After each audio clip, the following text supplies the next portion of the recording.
Hello everyone, welcome to social story. നമ്മുടെ western political thought സീരീസിലെ മറ്റൊരു തിങ്കറുമായിട്ടാണ് ഇന്ന് വന്നിട്ടുള്ളത്. ഇറ്റാലിയൻ കമ്മ്യൂണിസ്റ്റ് പാർട്ടിയുടെ നേതാവ്, 20-ാം നൂറ്റാണ്ട് കണ്ട ഏറ്റവും പ്രധാനപ്പെട്ട ദൈക്ഷണികരിൽ ഒരാൾ, അങ്ങനെ മാർക്സിസ്റ്റ് തിങ്കർ ആയിട്ടുള്ള അല്ലെങ്കിൽ നിയോ മാർക്സിസ്റ്റ് തിങ്കർ ആയിട്ടുള്ള അന്റോണിയോ ഗ്രാംഷിയുടെ വിശേഷണങ്ങൾ ഏറെയാണ്. ഇങ്ങ് കേരളത്തിൽ പോലും EMSന്റെ പുസ്തകത്തിലൂടെ ഗ്രാംഷിയുടെ വർക്സിനെ പറ്റിയിട്ട് നമ്മൾ അറിഞ്ഞിട്ടുണ്ട്. അല്ലെങ്കിൽ പുതിയ കാലത്തിലെ പല പല പൊളിറ്റിക്കൽ ഡെവലപ്മെന്റ്സിനെയും ഈ പറഞ്ഞ രാഷ്ട്രീയ സാഹചര്യങ്ങളൊക്കെ വിലയിരുത്താൻ വേണ്ടിയിട്ട് ഗ്രാംഷിയുടെ ഹെജിമണി പോലുള്ള കോൺസെപ്റ്റ്സ് ഇന്ന് ഉപയോഗിക്കുന്നത് നമ്മൾ കാണുന്നുമുണ്ട്. അപ്പൊ അത്തരത്തിലുള്ള ഗ്രാംഷിയെ പറ്റിയാണ് നമ്മൾ ഇന്ന് പഠിക്കാൻ പോകുന്നത്. ഗ്രാംഷിയെ പലപ്പോഴും ഇപ്പം UGC net political science, HSST political science, അതുപോലെ സെറ്റ് പൊളിറ്റിക്കൽ സയൻസ് പോലുള്ള എക്സാംസിലും അല്ലെങ്കിൽ UG PG പൊളിറ്റിക്കൽ സയൻസ് പഠിക്കുന്ന കുട്ടികൾക്കും പഠിക്കാനുള്ളതാണ്. ഈ വീഡിയോ അവർക്കും കൂടെ യൂസ്ഫുൾ ആയിട്ട് ഉള്ളതുമാണ്. നമ്മൾ എല്ലാ വീഡിയോയിലും ചെയ്യുന്നത് പോലെ ഈ ഒരു തിങ്കറെയും അപ്രോച്ച് ചെയ്യുന്നത് ആദ്യം അദ്ദേഹത്തിന്റെ ഒരു ലൈഫ്, ജനറൽ ഇൻട്രൊഡക്ഷൻ പോലുള്ള കാര്യങ്ങൾ പറയുന്നു. അതിനുശേഷം പ്രധാനപ്പെട്ട കോൺസെപ്റ്റ് ഓരോന്നായിട്ട് എക്സ്പ്ലെയിൻ ചെയ്യുന്നു. ഓക്കെ, നമുക്ക് ഗ്രാംഷിയെ പറ്റി നോക്കാം. അന്റോണിയോ ഗ്രാംഷിയെ പറ്റി പഠിക്കുന്നതിന്റെ മുന്നേ നമ്മളിപ്പം നെറ്റ്, HSST, സെറ്റ് പോലുള്ള പരീക്ഷകളിൽ നോക്കുകയാണെങ്കിൽ എങ്ങനെയാണ് ക്വസ്റ്റ്യൻസ് വരുന്നത്, ഏതൊക്കെ രീതിയിൽ ക്വസ്റ്റ്യൻസ് വന്നിട്ടുണ്ട് എന്നുള്ളതും കൂടെ നമുക്ക് നോക്കണം. ഇവിടെ ഞാനൊരു ക്വസ്റ്റ്യൻ കൊടുത്തിട്ടുണ്ട്. Who is the author of the book a great and terrible world? Antonio Gramsci, Hannah Arendt, Hegel, John Rawls കൊടുത്തിട്ടുണ്ട്. അതുപോലെ the term war of manoeuvre and the war of position is associated with Frantz Fanon, Mao Zedong, Gramsci, Marx. അപ്പൊ ഈ രണ്ട് ക്വസ്റ്റിന്റെ answer ഞാനിപ്പം പറയുന്നില്ല. Answer പറയലല്ല നമ്മുടെ ഉദ്ദേശം, ഏത് രീതിയിലാണ് ക്വസ്റ്റ്യൻസ് വരുന്നത് എന്നാണ്. ഇപ്പം ഈ വാർ ഓഫ് മനുവർ എന്താണ്, ഗ്രേറ്റ് ആൻഡ് ടെറിബിൾ വേൾഡ് എന്താണ്, അങ്ങനെയുള്ള കാര്യങ്ങളെല്ലാം ഈ ക്ലാസിന്റെ അവസാനമാകുമ്പോഴേക്കും നിങ്ങൾക്ക് ക്ലിയർ ആയിട്ടുണ്ട്. ആ ഒരു രീതിയിൽ ഏതൊക്കെ രീതിയിലാണ് ക്വസ്റ്റ്യൻസ് വരുന്നത് UGC നെറ്റ്, അതുപോലെ തന്നെ HSST സെറ്റ് പോലുള്ള പരീക്ഷകൾ, അതിനനുസരിച്ചിട്ടാണ് നമ്മൾ ക്ലാസ് ഡിസൈൻ ചെയ്തിട്ടുള്ളത്. നമുക്ക് നോക്കാം. അന്റോണിയോ ഗ്രാംഷി ജനിക്കുന്നത് 1891 ജനുവരി 23 ഇറ്റലിയിലെ സാർഡീനിയ എന്ന് പറയുന്ന പ്രദേശത്താണ്. അദ്ദേഹത്തെ സംബന്ധിച്ചിടത്തോളം ഒരു മിഡിൽ ക്ലാസ് ഫാമിലിയിലാണ് ജനിക്കുന്നത്. വളരെ ഡിഫിക്കൽട്ട് ആയിട്ടുള്ള ഒരു ചൈൽഡ്ഹുഡ് ആയിരുന്നു. അദ്ദേഹത്തിന്റെ അച്ഛന് ജോലി നഷ്ടപ്പെടുന്ന ഒരു സമയത്ത് അദ്ദേഹത്തിന്റെ പഠനം ഉം, മുറിഞ്ഞു പോകുന്നു. അതുപോലെ തന്നെ ഈ ഈ ഒരു കാലഘട്ടത്തിൽ തന്നെ അദ്ദേഹത്തിന് ഒരുപാട് ആരോഗ്യപരമായിട്ടുള്ള പ്രശ്നങ്ങൾ നേരിടുന്നു. ഉം, അങ്ങനെയുള്ള ഒരുപാട് പ്രശ്നങ്ങളുടെ ഇടയിലാണ് അദ്ദേഹത്തിന്റെ വിദ്യാഭ്യാസവും ചൈൽഡ്ഹുഡും കടന്നു പോകുന്നത്. ഉം. അതിനുശേഷം 1911 ഒരു സ്കോളർഷിപ്പോടുകൂടെ ഇറ്റലിയിലെ ടൂറിൻ യൂണിവേഴ്സിറ്റിയിൽ പഠിക്കാൻ അവസരം കിട്ടുന്നതോടുകൂടിയാണ് ഗ്രാംഷിയുടെ ലൈഫ് മാറുന്നത്. അപ്പൊ ടൂറിൻ യൂണിവേഴ്സിറ്റിയിൽ പഠിക്കുന്നതോടെ അദ്ദേഹം കമ്മ്യൂണിസ്റ്റ് ഗ്രൂപ്പുകളുമായിട്ട് ഇടപെടുകയും ടൂറിൻ യൂണിവേഴ്സിറ്റിയോടും അതിന്റെ ചുറ്റുമുള്ള പത്രങ്ങളിലും കാര്യങ്ങളിലൊക്കെ എഴുതുകയും പ്രവർത്തിക്കുകയും ചെയ്യുകയും അങ്ങനെ അദ്ദേഹത്തിന്റെ രാഷ്ട്രീയ ജീവിതം ആരംഭിക്കുകയും ചെയ്തു. അദ്ദേഹത്തിന്റെ ബ്രദറിന് കമ്മ്യൂണിസ്റ്റ് പാർട്ടികളുമൊക്കെ ആയിട്ട് ബന്ധമുണ്ടെങ്കിൽ പോലും ടൂറിൻ യൂണിവേഴ്സിറ്റിയിൽ എത്തുന്ന ആ ഒരു സമയത്താണ് അദ്ദേഹത്തിന്റെ രാഷ്ട്രീയ ജീവിതം ശരിയായ രീതിയിൽ ആരംഭിക്കുന്നത് എന്ന് വേണമെങ്കിൽ നോക്കാം. പിന്നീട് 1919 ആവുമ്പോഴേക്കും അദ്ദേഹം ഓർഡൈൻ നോവോ എന്ന് പറയുന്നൊരു ന്യൂസ് പേപ്പർ ലോഞ്ച് ചെയ്യും, അതിനകത്ത് എഴുതാൻ തുടങ്ങുകയും ചെയ്തു. പിന്നെ 1919 ഓർഡൈൻ നോവോ എന്ന് പറയുന്ന ന്യൂസ് പേപ്പർ ലോഞ്ച് ചെയ്യുന്നുണ്ട്. പക്ഷെ അതിന്റെ മുന്നേ തന്നെ 1913 Italian Socialist Party, Partito Socialista Italiano, PSI Italian term ആണ്. അപ്പൊ അതിൽ ജോയിൻ ചെയ്യുകയും ആക്റ്റീവായിട്ട് പ്രവർത്തിക്കാൻ തുടങ്ങുകയും ചെയ്യുന്നുണ്ട്, രാഷ്ട്രീയ പ്രവർത്തനങ്ങളിൽ ഏർപ്പെടുകയും ചെയ്യുന്നുണ്ട്. പിന്നീട് ആ party, Italian Socialist party split ചെയ്തിട്ട് ഇറ്റാലിയൻ കമ്മ്യൂണിസ്റ്റ് പാർട്ടി ആവുന്ന സമയത്ത് അതിന്റെ സ്ഥാപക മെമ്പേഴ്സിൽ ഒരാളായിരുന്നു അന്റോണിയോ ഗ്രാംഷി എന്ന് പറയുന്നത്. അപ്പൊ അതുകൊണ്ട് തന്നെ ഇറ്റാലിയൻ സോഷ്യലിസ്റ്റ് പാർട്ടിയുടെ സ്ഥാപകരിൽ ഒരാളായിട്ട് തന്നെയാണ് നമ്മൾ അന്റോണിയോ ഗ്രാംഷിയെ കണക്കാക്കുന്നത്. ശേഷം അദ്ദേഹം ഇറ്റാലിയൻ കമ്മ്യൂണിസ്റ്റ് പാർട്ടിയെ പ്രതിനിധീകരിച്ചുകൊണ്ട് കമ്മ്യൂണിസ്റ്റ് ഇന്റർനാഷണലുകളിൽ പങ്കെടുക്കുകയും അതിന്റെ ഒരു ഭാഗമായിട്ട് പുറത്തുള്ള കമ്മ്യൂണിസ്റ്റുകാരൊക്കെ ആയിട്ടുള്ള ഇടപെടലുകൾ ഉണ്ടാവുകയും ചെയ്യുന്നുണ്ട്. അപ്പം ആ ഒരു സമയത്താണ് 1922 നമുക്കറിയാം ഇറ്റലിയില് ഫാഷിസ്റ്റ് ശക്തിയായിട്ടുള്ള മുസോളിനി ഭരണം പിടിച്ചടക്കുന്നത്. 1922 ഗ്രാംഷി ഉം, ഇറ്റാലിയൻ കമ്മ്യൂണിസ്റ്റ് പാർട്ടിയുടെ മെമ്പറാണ്, പാർലമെന്റ് മെമ്പറാണ്. അതുപോലെ തന്നെ തേർഡ് കമ്മ്യൂണിസ്റ്റ് ഇന്റർനാഷണൽ ഒക്കെ റെപ്രസെന്റ് ചെയ്യുന്ന ആളാണ്. അതുകൊണ്ട് തന്നെ അദ്ദേഹം വിചാരിച്ചുകൊണ്ടിരുന്നത് ഇങ്ങനെയുള്ള ഒരാളെ ഒന്നും അറസ്റ്റ് ചെയ്യുകയോ അല്ലെങ്കിൽ പ്രശ്നങ്ങൾ ഉണ്ടാവുകയോ ചെയ്യില്ല. ഇറ്റലി വലിയ പ്രശ്നങ്ങൾ നടന്നുകൊണ്ടിരിക്കുകയാണ്. സോളിനി പവർ പിടിച്ചെടുത്തിരിക്കുന്നു. പക്ഷെ അദ്ദേഹം തന്നെ അറസ്റ്റ് ചെയ്യുമെന്ന് ഒരിക്കലും പ്രതീക്ഷിച്ചിട്ടുണ്ടായിരുന്നില്ല. അതിനിടയ്ക്കാണ് 1926 ഗ്രാംഷിയെ അറസ്റ്റ് ചെയ്യുകയും 20 വർഷത്തേക്ക് തടവിലാക്കുകയും ചെയ്യുന്നു. ആ ഒരു സെന്റൻസ് ഒക്കെ നിങ്ങൾ ഒരുപക്ഷെ കേട്ടിട്ടുണ്ടാവും അല്ലെ? ഈ ഒരു മൈൻഡിനെ, ഈ ഒരു ഉം, ഈ ഒരു മനുഷ്യന്റെ മൈൻഡിനെ അടുത്ത 20 വർഷത്തേക്ക് പ്രവർത്തിക്കാൻ അനുവദിക്കരുത് എന്നുള്ളൊരു ഓ, ഇത് വാക്യത്തോടു കൂടിയാണ് ഗ്രാംഷിയെ എന്ത് ചെയ്യുന്നത്, ജയിലിലേക്ക് അയക്കുന്നത്, ജഡ്ജി ജയിലിലേക്ക് അയക്കുന്നത്. ഈ ഒരു നമ്മൾ പറഞ്ഞ മുസോളിനിയുടെ ഭരണകൂടം ജയിലിലേക്ക് അടക്കും. അപ്പം അദ്ദേഹത്തിന്റെ ആ ഒരു ധൈഷണികതയെ ഭരണകൂടം വലിയ രീതിയിൽ ഭയപ്പെട്ടിരുന്നു എന്നുള്ളത് വേണം നമുക്കതിൽ നിന്ന് മനസ്സിലാക്കാൻ. അപ്പോൾ ഗ്രാംഷിയുടെ ഇൻട്രൊഡക്ഷൻ ഇതാണ്. 1891 ജനിക്കുന്നു. അദ്ദേഹത്തിന്റെ ഒരു ലൈഫ് വിദ്യാഭ്യാസ ജീവിതത്തിൽ നിന്നും ഈ പറഞ്ഞ പാർട്ടിയിലേക്ക്, അതുപോലെ തന്നെ കമ്മ്യൂണിസ്റ്റ് പാർട്ടി പ്രവർത്തനങ്ങളിലേക്ക് ഒക്കെ വരുന്നത് എങ്ങനെയാണ്, 1922 പവർ പിടിച്ചെടുത്തിട്ടുള്ള മുസോളിനി 26 ഗ്രാംഷിയെ ജയിലിൽ അടക്കുന്നതും നമ്മൾ പറഞ്ഞിട്ടുണ്ട്. ഇനി നോക്കാം നമുക്ക് അടുത്തത് എന്താണ്. അടുത്തതിലേക്ക് നോക്കുമ്പോൾ പ്രിസണിൽ, ഈ പറഞ്ഞ ജയിലില് അദ്ദേഹം ജയിലിൽ ഇരുന്നുകൊണ്ടാണ് അദ്ദേഹത്തിന്റെ പ്രധാനപ്പെട്ട വർക്ക്സ് എല്ലാം എഴുതുന്നത്. ഇന്ന് നമുക്ക് ഗ്രാംഷിയുടേതാണ് ആയിട്ടുള്ള പ്രധാനപ്പെട്ട വർക്ക്സ് എന്ന് പറയുന്നത് അദ്ദേഹത്തിന്റെ പ്രസന്റ് നോട്ട്ബുക്സ് എന്ന് പറയുന്ന വർക്ക്സ് ആണ്. അദ്ദേഹത്തിന്റെ പ്രസന്റ് നോട്ട്ബുക്സ് എന്ന് പറയുന്നത് അദ്ദേഹം ജയിലിൽ കഴിഞ്ഞിരുന്ന കാലഘട്ടത്തിൽ എഴുതിയ നോട്ട്ബുക്കുകളുടെ എഴുത്തുകളുടെ ഒരു കളക്ഷനാണ്. പിന്നീട് അത് റഷ്യയിലേക്ക് സ്മഗിൾ ചെയ്തുകൊണ്ട് അദ്ദേഹത്തിന്റെ വൈഫിന്റെ സിസ്റ്ററാണ് 29 നോട്ട് ബുക്കുകൾ അടങ്ങുന്ന ഈ ഒരു പുസ്തകം റഷ്യയിലേക്ക്, മോസ്കോയിലേക്ക് സ്മഗിൾ ചെയ്ത് കൊണ്ടുപോവുകയും 1940-50 കാലഘട്ടങ്ങളിൽ പബ്ലിഷ് ചെയ്യും. അത് പിന്നീട് പുറം ലോകം അറിയുകയും ചെയ്യുന്നു. അപ്പോൾ അദ്ദേഹത്തിന്റെ മരണശേഷമാണ് അദ്ദേഹത്തിന്റെ വർക്ക്സ് ഒക്കെ പ്രസിദ്ധമാകുന്നത്. ഇനി വേറൊരു കാര്യം, ഈ പ്രസന്റിലെ കാര്യം നമ്മൾ എടുത്തു പറയാൻ കാരണം എന്ന് പറയുന്നത് ഗ്രാംഷിയുടെ വർക്ക്സ് നമ്മൾ നോക്കിക്കഴിഞ്ഞാൽ അതിനകത്തുള്ള ഒരു പ്രത്യേകത എന്ന് പറയുന്നത് ട്രഡീഷണൽ മാർക്സിസ്റ്റ് ടെർമിനോളജീസ് ഒന്നും നമുക്ക് അങ്ങനെ അങ്ങ് കാണാൻ പറ്റില്ല. ഇപ്പം proletariat class, social group, class revolution, അങ്ങനെയുള്ള ഒരുപാട് ട്രഡീഷണൽ മാർക്സിസ്റ്റ് ടെർമിനോളജീസ് നമുക്ക് അതിനകത്ത് കാണാൻ പറ്റില്ല. അത് കാണാൻ പറ്റാത്തതിന് കാരണം എന്ന് പറയുന്നത് ഒന്നാമത് അദ്ദേഹത്തിന് ജയിലിൽ ഇത്തരത്തിലുള്ള വർക്ക്സ് കിട്ടുമായിരുന്നില്ല. അദ്ദേഹത്തിന് ജയിലിൽ എഴുതാനുള്ള അനുവാദം ഉണ്ടായിരുന്നു, വായിക്കാനുള്ള അനുവാദം ഉണ്ടായിരുന്നു, പക്ഷേ ഈ മാർക്സിസ്റ്റ് ടെക്സ്റ്റുകളും മറ്റും കാര്യങ്ങളും ഒന്നും ഉണ്ടായിരുന്നില്ല. അത് മാത്രമല്ല അദ്ദേഹത്തിന്റെ എഴുത്തുകൾ വളരെയധികം സ്ക്രൂട്ടനൈസ് ചെയ്തതിനു ശേഷം മാത്രമേ പുറത്തേക്ക് കൊണ്ടുപോകാനോ അല്ലെങ്കിൽ എഴുതി വെക്കാനോ ഉള്ള അനുവാദം ഉണ്ടായിരുന്നു. അതുകൊണ്ട് തന്നെ അദ്ദേഹം ട്രഡീഷണൽ മാർക്സിസ്റ്റ് ടേംസ് യൂസ് ചെയ്യാതെ മറ്റ് പല ടേംസുമാണ് യൂസ് ചെയ്തത് എന്ന് നമുക്ക് കാണാം. അത്തരത്തിലൊരു പ്രധാനപ്പെട്ട ടേമാണ് എന്ത്, സബാൾട്ടേൺ എന്ന് പറയുന്നത് അല്ലെ. സബാൾട്ടേൺ എന്ന് പറയുന്ന ടേം പോപ്പുലറൈസ് ചെയ്തത് ആരാണ്? ഗ്രാംഷിയാണ്. ആ ഒരു ടേം ഇന്ന് നമ്മളിപ്പം അടിച്ചമർത്തപ്പെട്ട വർഗത്തിനെയൊക്കെ റെപ്രസെന്റ് ചെയ്യാൻ വേണ്ടിയിട്ട് ആ ഒരു ടേം, അല്ലെങ്കിൽ ദളിത് വർഗത്തിനെയൊക്കെ റെപ്രസെന്റ് ചെയ്യാൻ വേണ്ടി സബാൾട്ടൺ എന്ന് പറയുന്ന ടേം ഉപയോഗിക്കുന്നുണ്ട്. അപ്പം ഈ ഒരു ടേം പോപ്പുലറൈസ് ചെയ്യുന്നത് ഗ്രാംഷിയുടെ വർക്ക്സിലൂടെയാണ്. 1932 അദ്ദേഹത്തിന്റെ ഹെൽത്ത് കണ്ടീഷൻ മോശമാവുന്നു. 35 മറ്റൊരു പ്രസന്റ് ഹോസ്പിറ്റലിലേക്ക് ട്രാൻസ്ഫർ ചെയ്യുന്നു. 35 പ്രസന്റ് ഹോസ്പിറ്റലിൽ പുറത്തേക്ക് വരികയും പിന്നെ 37 ആവുമ്പോൾ 1937 ഏപ്രിൽ 27 സെറിബ്രൽ ഹെമറേജ് ബാധിച്ച് അദ്ദേഹം മരിക്കുകയും ചെയ്തു. ചെറുപ്പത്തിൽ തന്നെ വലിയ രീതിയിൽ ആരോഗ്യ പ്രശ്നങ്ങൾ നേരിട്ടിട്ടുള്ള ഒരു കുട്ടിയായിട്ടാണ് അദ്ദേഹം വളർന്നു വരുന്നത്.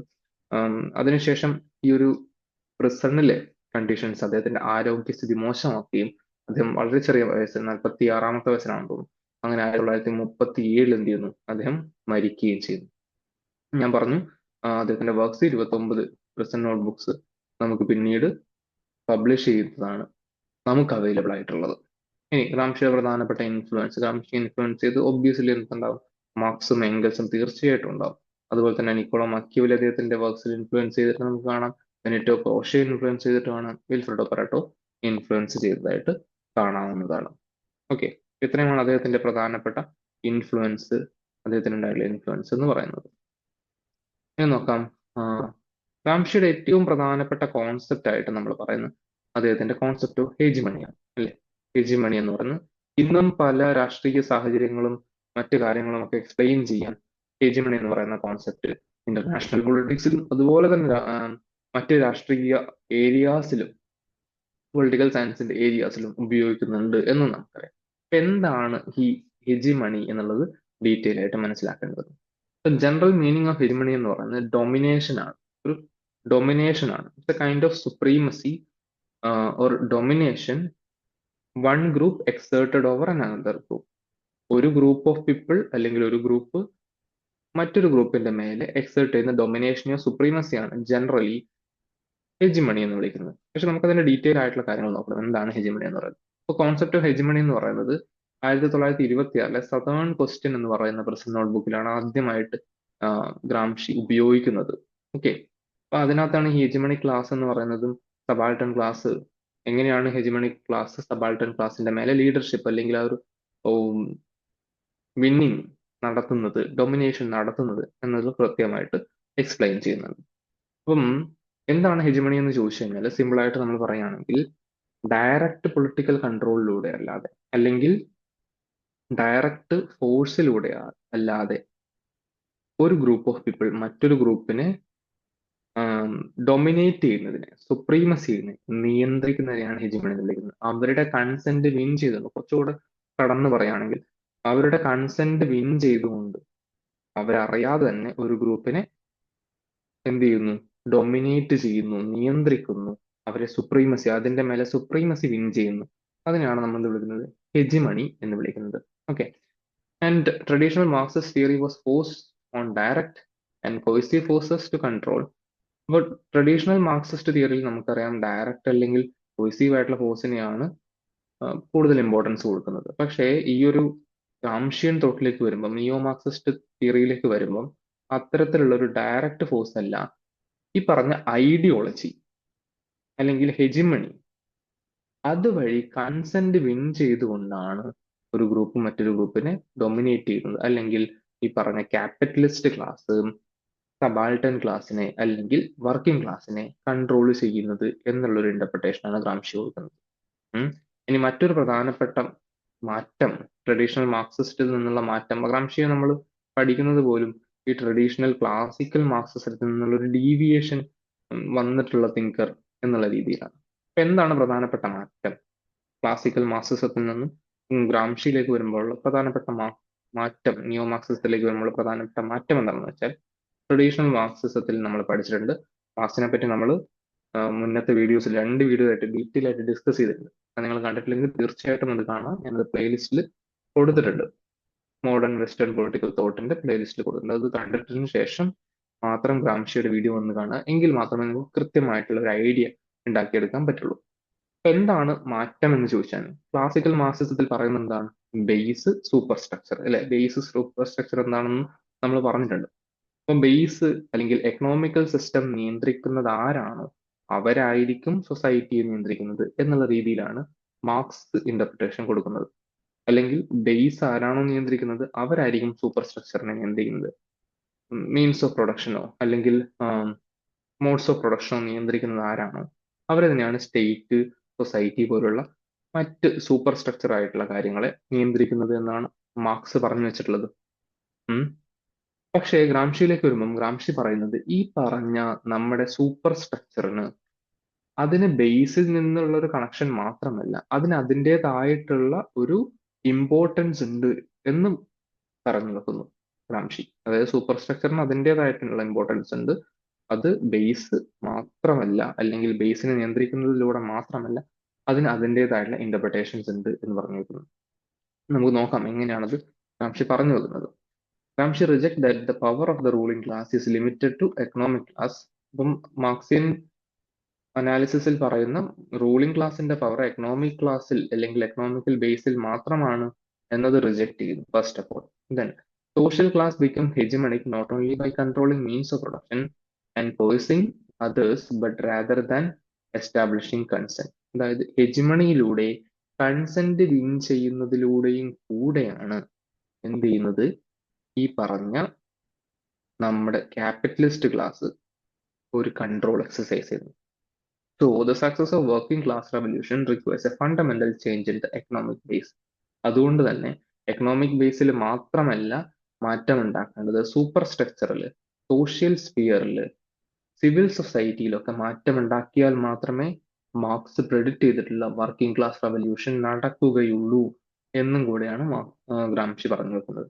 And encourage the creation of development of new culture in opposition to bourgeois hegemony. ഇപ്പൊ ബൂർഷ്വ ഹെജിമണിക്ക് പകരം ഒരു കൗണ്ടർ ഹെജിമണി ഡെവലപ്പ് ചെയ്ത് കൊണ്ടുവരേണ്ടതിന്റെ ആവശ്യകതയിൽ കൂടെ ഗ്രാംഷി പറഞ്ഞു വെക്കുന്നതായിട്ട് നമുക്ക് നോക്കാം.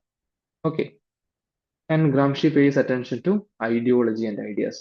ഐഡിയാസിനും ഐഡിയോളജിക്കും എക്കണോമിക്കലായിട്ടുള്ള ബേസിന്റെ അപ്പുറത്തേക്ക് ഐഡിയാസിനും ഐഡിയോളജീസിനും കൂടുതൽ ഇമ്പോർട്ടൻസ് കൊടുക്കുന്നതായിട്ട് നമുക്ക് കാണാൻ കഴിയും ഗ്രാംഷിയുടെ പൊളിറ്റിക്കൽ തോട്ടിൽ.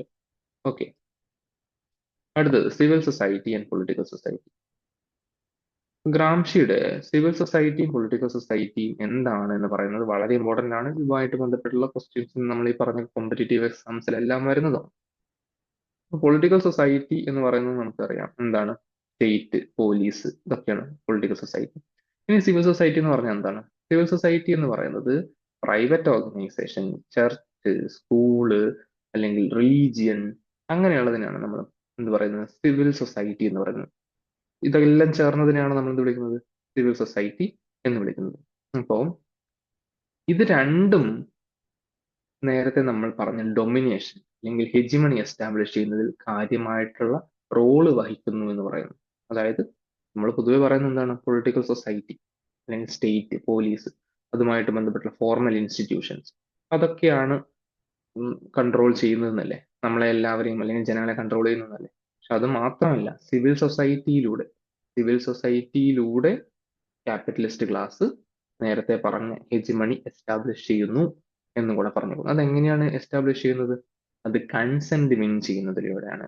കൺസെന്റ് വിൻ ചെയ്യുക എന്ന് പറഞ്ഞാൽ എങ്ങനെയാണ്? അതായത് ഒരു പൊതുബോധം ഉണ്ടാക്കിയെടുക്കുക. നമുക്ക് ഒരു ഇന്ത്യൻ കോണ്ടെക്സ്റ്റിലൊക്കെ പറയുകയാണെങ്കിൽ ഇപ്പം പലപ്പോഴും കേരളീയത എന്ന് പറഞ്ഞ് നമ്മൾ കൊണ്ട് നടക്കുന്നത്, അല്ലെങ്കിൽ കേരളീയത എന്ന് പറഞ്ഞ് കാണിക്കുന്ന ചില സിമ്പിൾസ് എന്ന് പറയുന്നത് വളരെ ചെറിയ ഒരു ഗ്രൂപ്പ് ഓഫ് പീപ്പിളിന്റെ സിമ്പിൾസ് മാത്രമാവുന്നത് എങ്ങനെയാണ്? അത് ഈ ഹെജിമണി വെച്ച് എക്സ്പ്ലെയിൻ ചെയ്യാവുന്നതാണ്. അത്തരത്തിലുള്ള ഒരുപാട് ഇന്റർപ്രിട്ടേഷൻ ഗ്രാംഷിയുടെ വർക്സിനുണ്ട് എന്നുള്ളതാണ്. ഇനി അടുത്തൊരു കോൺസെപ്റ്റ് എന്താണ്, അതിന്റെ ഒരുപാട് ഡീറ്റെയിലേക്ക് നമ്മൾ പോകുന്നില്ല, അങ്ങനെയാകുമ്പോൾ വീഡിയോ വളരെയധികം ലെങ്തി ആയി പോകും. അപ്പൊ നമ്മൾ വേണ്ട കോൺസെപ്റ്റ് എക്സാം ഓറിയന്റഡ് ആയിട്ടൊന്ന് പറഞ്ഞു പോകാൻ ശ്രമിക്കാം. Then traditional and organic intellectuals. Gramsci പറഞ്ഞിട്ടുള്ള അടുത്തൊരു പ്രധാനപ്പെട്ട കാര്യം എന്ന് പറയുന്നത് ഇന്റലക്ച്വൽസിന്റെ ഇമ്പോർട്ടൻസ് ആണ്, ബുദ്ധിജീവികളുടെ ഇമ്പോർട്ടൻസ് ആണ്. ഈ പറഞ്ഞ റവല്യൂഷൻ ഉണ്ടാവണമെങ്കിൽ എന്ത് വേണം? ഇന്റലക്ച്വൽസിന്റെ ഒരു റോളും കൂടെ അതിനകത്തുണ്ട് എന്നാണ്. ട്രഡീഷണൽ ഇന്റലക്ച്വൽസ് എന്നും ഓർഗാനിക് ഇന്റലക്ച്വൽസ് എന്നും രണ്ട് ക്ലാസ് ആയിട്ട് ഇന്റലക്ച്വൽസിനെ ഗ്രാംഷി ക്ലാസിഫൈ ചെയ്യുന്നുണ്ട്. അപ്പൊ ട്രഡീഷണൽ ഇന്റലക്ച്വൽസ് എന്ന് പറഞ്ഞാൽ എക്സിസ്റ്റിംഗ് സിസ്റ്റത്തിനെ സപ്പോർട്ട് ചെയ്യുന്നതിനെയാണെന്ന് ട്രഡീഷണൽ ഇന്റലക്ച്വൽസ് എന്ന് വിളിക്കുന്നത്. ഓർഗാനിക് ഇന്റലക്ച്വൽസ് എന്ന് പറയുമ്പോൾ ആ എക്സിസ്റ്റിംഗ് സിസ്റ്റത്തിനെ മാറ്റിമറിക്കാൻ കഴിവുള്ള ഇന്റലക്ച്വൽസ് ആണത് ഓർഗാനിക് ഇന്റലക്ച്വൽസ് എന്ന് പറയുന്നത്. ഓർഗാനിക് ഇന്റലക്ച്വൽസ് മാർക്സ് പറഞ്ഞിട്ടുള്ള റവല്യൂഷനിൽ വലിയ പങ്ക് വഹിക്കുന്നുവെന്നും അത് അവർ കൃത്യമായിട്ടുള്ള പങ്ക് വഹിച്ചാൽ മാത്രമേ ആ റവല്യൂഷൻ നടക്കുകയുള്ളൂ എന്നും കൂടെ പറഞ്ഞു വെക്കുന്നു. നമ്മളിതൊക്കെ പറയാൻ കാരണം എന്താണ്? മാർക്സ് ഇൻഡസ്ട്രിയലൈസ്ഡ് ആയിട്ടുള്ള ഒരു സൊസൈറ്റിയിൽ റവല്യൂഷൻ നടക്കുമെന്നും കമ്മ്യൂണിസവും സോഷ്യലിസവും അല്ലെങ്കിൽ സോഷ്യലിസവും അതിനുശേഷം കമ്മ്യൂണിസവും ഒക്കെ എസ്റ്റാബ്ലിഷ് ചെയ്യും എന്നൊക്കെയാണ് പ്രൊഡിക്ട് ചെയ്യുന്നത് ജനറലി. പക്ഷേ അത് ഏറ്റവും ഇൻഡസ്ട്രിയലൈസ്ഡ് ആയിട്ടുള്ള ഇംഗ്ലണ്ടിലോ ഫ്രാൻസിലോ അതുപോലുള്ള യൂറോപ്യൻ കൺട്രീസിലോ സംഭവിക്കുന്നില്ല. അപ്പൊ അത് എന്തുകൊണ്ട് സംഭവിക്കുന്നില്ല എന്നുള്ളതിനൊരു ഉത്തരം കൂടെയാണ് ഗ്രാംഷി തന്റെ ഹെജിമണിയിലൂടെ അല്ലെങ്കിൽ പറഞ്ഞ പ്രസന്റ് നോട്ട്ബുക്സിലൂടെ അതിന്റെ റൈറ്റിംഗ്സിലൂടെ തരുന്നത്. അതെന്തുകൊണ്ടാണ് നടക്കാത്തത് എന്ന് ചോദിച്ചു കഴിഞ്ഞാൽ ഈ പറഞ്ഞ ക്യാപിറ്റലിസ്റ്റ് സൊസൈറ്റി എന്ത് ചെയ്യുന്നുണ്ട്? ഈ കൺസെന്റ് വിൻ ചെയ്തുകൊണ്ടാണ് അല്ലെങ്കിൽ ഹെജിമണി എസ്റ്റാബ്ലിഷ് ചെയ്തുകൊണ്ടാണ് നിലനിൽക്കുന്നത്. അതറിയാത്തിടത്തോളം കാലം എന്ത് ചെയ്യാൻ പറ്റില്ല? ക്ലാസ് കോൺഷ്യസ്നെസ് ഡെവലപ്പ് ചെയ്യാനോ തൊഴിലാളികൾക്ക് വർഗബോധം ഡെവലപ്പ് ചെയ്യാനോ റവല്യൂഷനിലേക്ക് എത്താനോ കഴിയില്ല എന്നുള്ളതും പറഞ്ഞു വെക്കുന്നുണ്ട്. ഓക്കെ, ഇനി അടുത്തത് നോക്കാം. എന്താണ് ഗ്രാംഷിയുടെ അടുത്തത് നമ്മൾ ക്വസ്റ്റ്യനിൽ കണ്ടതുപോലെ വാർ of position and war of manoeuvre, രണ്ട് പ്രധാനപ്പെട്ട concept, war of position and war of manoeuvre. ഇത് രണ്ടും മുന്നേ UGC നെറ്റിൽ ചോദിച്ചിട്ടുള്ള കോൺസെപ്റ്റ് ആണ്. അപ്പൊ എന്താണ് വാർ ഓഫ് പൊസിഷൻ, അതുപോലെ തന്നെ വാർ ഓഫ് മാന്യൂർ എന്ന് പറയുന്നത്? അപ്പം മാർക്സ് പറഞ്ഞിട്ടുള്ള ഒരു കാര്യം, ക്ലാസ് സ്ട്രഗിൾ അല്ലെങ്കിൽ തൊഴിലാളികളും അതുപോലെ തന്നെ ഭൂഷവർഗവും തമ്മിലുള്ള ഒരു ഡയറക്റ്റ് സ്ട്രഗിളിന് ശേഷമാണ് എന്തുണ്ടാവുന്നത്, ഡിക്റ്റേറ്റർഷിപ്പ് ഓഫ് ദ പ്രോലിറ്റേറിയറ്റ് ഉണ്ടാവുന്നു, അതിനുശേഷം സോഷ്യലിസം വരുന്നു, അതിനുശേഷം കമ്മ്യൂണിസം വരുന്നു. പക്ഷേ ഗ്രാംഷി പറയുന്നത് ഈ പറഞ്ഞ ഡയറക്റ്റ് കോൺഫ്ലിക്റ്റ് ഉണ്ടാവുന്നതിന്റെ മുന്നേ, ഡയറക്റ്റ് കോൺഫ്ലിക്റ്റിനെയാണ് ഗ്രാംഷി എന്ത് വിളിക്കുന്നത്, വാർ ഓഫ് മാന്യൂർ എന്ന് വിളിക്കുന്നത്. അതായത് this is the phase of open conflict between classes. നേരത്തെ പറഞ്ഞ direct clashes between revolutionaries and state, revolution, direct revolution അല്ലെങ്കിൽ ഡയറക്റ്റ് ക്ലാസ്. പക്ഷെ അതിന്റെ മുന്നേ മറ്റൊരു കോൺസെപ്റ്റിനെ കൂടെ ഇൻട്രൊഡ്യൂസ് ചെയ്യണം ഗ്രാംഷി, അതായത് വാർ ഓഫ് പൊസിഷൻ എന്ന് പറയുന്നത്. War of position. War of position എങ്ങനെയാണ് ഡിഫൈൻ ചെയ്യുന്നത്? This is a struggle to gain decisive influence in society. സൊസൈറ്റിയിൽ ആദ്യം ഒരു ഇൻഫ്ലുവൻസ് ഉണ്ടാക്കിയതിനു ശേഷം, ഒരു ഇൻഫ്ലുവൻസ് വിൻ ചെയ്തതിനു ശേഷം മാത്രമേ ഡയറക്റ്റ് ക്ലാഷ് അല്ലെങ്കിൽ വാർ ഓഫ് മന്യൂർ ഉണ്ടാവാൻ പാടുള്ളൂ എന്ന് പറഞ്ഞു. എന്താണ് ഈ ഡയറക്റ്റ് ഇതിന് മുന്നേ ഉണ്ടാവുന്ന വാർ ഓഫ് പൊസിഷൻ അല്ലെങ്കിൽ ഇൻഫ്ലുവൻസ് വിൻ ചെയ്യുക എന്ന് പറയുന്നത് എങ്ങനെയാണ് ചെയ്യാൻ പറ്റുക? അതിന് ഈ സോഷ്യൽ മൂവ്മെന്റ്സ് അല്ലെങ്കിൽ ലേബർ യൂണിയൻസ്, പൊളിറ്റിക്കൽ പാർട്ടീസ്, ഇതിലൂടെയൊക്കെ സൊസൈറ്റിയിൽ ഒരു ഇൻഫ്ലുവൻസ് ഉണ്ടാക്കുകയും അതിനുശേഷം ആ ഇൻഫ്ലുവൻസ് ഉണ്ടാക്കിയതിന് ശേഷമാണ് ഒരു ഡയറക്റ്റ് ക്ലാഷ് അല്ലെങ്കിൽ റവല്യൂഷനിലേക്ക് പോകാൻ പാടുള്ളൂ. അതിനെയാണ് എന്ത് വിളിക്കുന്നത്, വാർ ഓഫ് പൊസിഷൻ എന്ന് വിളിക്കുന്നത്. ഇനി വാർ ഓഫ് മാന്യൂർ എന്ന് വിളിക്കുന്നത് എന്താണ്, ഡയറക്റ്റ് ക്ലാഷ് ആണ്. ഇതിനെ എന്ത് വിളിക്കും, കൺസെന്റ് വിന്നിങ് അല്ലെങ്കിൽ ഒരു ഇൻഫ്ലുവൻസ് സൊസൈറ്റിയിൽ ഉണ്ടാക്കുന്നതിനാണ് വാർ ഓഫ് പൊസിഷൻ എന്ന് പറയുന്നത്. രണ്ട് കോൺസെപ്റ്റ് പറഞ്ഞു, വാർ of position, war of manure. Okay,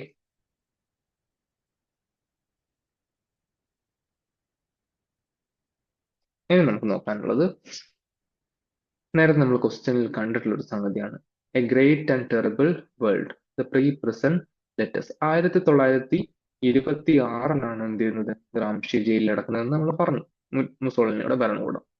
പക്ഷെ 1926 മുന്നേ ഉണ്ടായിരുന്ന അദ്ദേഹത്തിന്റെ ലെറ്റേഴ്സ് ആണ് എന്ത്, A great and terrible world, the pre present letters എന്ന് പറഞ്ഞിട്ട് പുറത്തിറക്കിയിട്ടുള്ളത്, പിന്നീട് പബ്ലിഷ് ചെയ്യുന്നതാണ്. അപ്പൊ ഇതിന് ശേഷമുള്ള വർക്ക് എന്താണ്, പ്രസന്റ് നോട്ട്ബുക്സ്. അപ്പൊ ഇതിന് മുന്നേ ഉള്ള വർക്ക് എന്താണ്, A great and terrible world. അതായത് ഗ്രാംഷിയുടെ 1908 1926 ഇടയിലുള്ള, ഗ്രാംഷി ഫ്രീ മാൻ ആയിട്ട് പുറത്തുണ്ടായിരുന്ന സമയത്തുള്ള ലെറ്റേഴ്സിന്റെ കളക്ഷൻ ആണ് ഗ്രേറ്റ് ആൻഡ് ടെറിബിൾ വേൾഡ് എന്ന് പറയുന്നത്. അതുകൊണ്ട് തന്നെ അദ്ദേഹത്തിന്റെ ഫാമിലി, ഫ്രണ്ട്സ്, അതുപോലെ തന്നെ politics, philosophy, literature, personal matters, അങ്ങനെയുള്ള കാര്യങ്ങൾ നമുക്ക് കിട്ടുന്നത് A great and terrible world എന്ന് പറയുന്ന വർക്കിലൂടെയാണ്, അല്ലെങ്കിൽ ഈ കളക്ഷൻ ഓഫ് ലെറ്റേഴ്സിലൂടെയാണ്. ബാക്കിയുള്ള അദ്ദേഹത്തിന്റെ main political ideas the present notebooks എന്ന് പറയുന്ന വർക്കിലൂടെയും നമുക്ക് കിട്ടുന്നു. ഓക്കെ, ഇവ രണ്ട് പ്രധാനപ്പെട്ട കാര്യങ്ങൾ, വർക്ക്സ് ഏതൊക്കെയാണ് എന്ന് നമ്മൾ പറഞ്ഞു. ഗ്രാംഷിയുടെ നമ്മൾ എന്തൊക്കെ കാര്യങ്ങൾ പറഞ്ഞു, ഗ്രാംഷിയുടെ ഇനി നിങ്ങൾ ക്വസ്റ്റ്യൻസ് നോക്കൂ. ഈ പറഞ്ഞ ടേം വാർ ഓഫ് മാന്യൂറും വാർ ഓഫ് പൊസിഷനും നമുക്കിപ്പോൾ മനസ്സിലായിട്ടുണ്ട്. അതുപോലെ തന്നെ the great and terrible world എന്താണെന്ന് മനസ്സിലായിട്ടുണ്ട്, ഹെജിമണി എന്താണെന്ന് മനസ്സിലായിട്ടുണ്ട്. ഗ്രാംഷിയുടെ ലൈഫിനെ പറ്റിയിട്ടും ഒരു ജനറൽ ഇൻട്രൊഡക്ഷൻ നമ്മൾ തന്നിട്ടുണ്ട്. അതിനുശേഷം അദ്ദേഹത്തിന്റെ പ്രധാനപ്പെട്ട concept civil society, political society, traditional and organical intellectuals, എന്തുകൊണ്ട് അദ്ദേഹം ട്രഡീഷണൽ മാർക്സിസത്തിൽ നിന്ന് ഡീവിയേറ്റ് ചെയ്തു, നിയോ മാർക്സിസത്തിൽ ലേക്ക് വന്നു, അങ്ങനെ ഒരു പുതിയ ധാര ഉണ്ടാക്കി കൊണ്ടുവന്നു. അതും ട്രഡീഷണൽ മാർക്സിസവും തമ്മിലുള്ള വ്യത്യാസം എന്താണ്, എന്തുകൊണ്ടാണ് മാർക്സ് പറഞ്ഞിട്ടുള്ള ആ ഒരു റവല്യൂഷൻ നടക്കാതിരുന്നത്, എന്നതിന്റെ ഇന്റർപ്രിട്ടേഷൻ, അതിനൊരു വിശദീകരണം ഗ്രാംഷി എങ്ങനെയാണ് കൊടുത്തത് എന്നീ കാര്യങ്ങൾ നമ്മൾ പറഞ്ഞിട്ടുണ്ട്. ആ കാര്യങ്ങളൊക്കെ ക്ലിയർ ആണ് എന്ന് വിചാരിക്കുന്നു. അപ്പം ഇന്നത്തെ സെഷൻ നമുക്ക് വൈൻഡ് അപ്പ് ചെയ്യാം. ഇതുപോലുള്ള വീഡിയോസ് നിങ്ങളുടെ ഫീഡിൽ കിട്ടാൻ വേണ്ടിയിട്ട് നമ്മുടെ ചാനൽ ലൈക്ക് ചെയ്യുക. ഇതുപോലുള്ള ഒരു സീരീസ് ഓഫ് വീഡിയോസ് ആയിട്ട് ബാക്കി ടോപ്പിക്സും പൊളിറ്റിക്കൽ സയൻസ് റിലേറ്റഡ് ആയിട്ടുള്ള ടോപ്പിക്സ് നമ്മൾ ഉടനെ തന്നെ ചെയ്യുന്നതായിരിക്കും. Okay, thank you.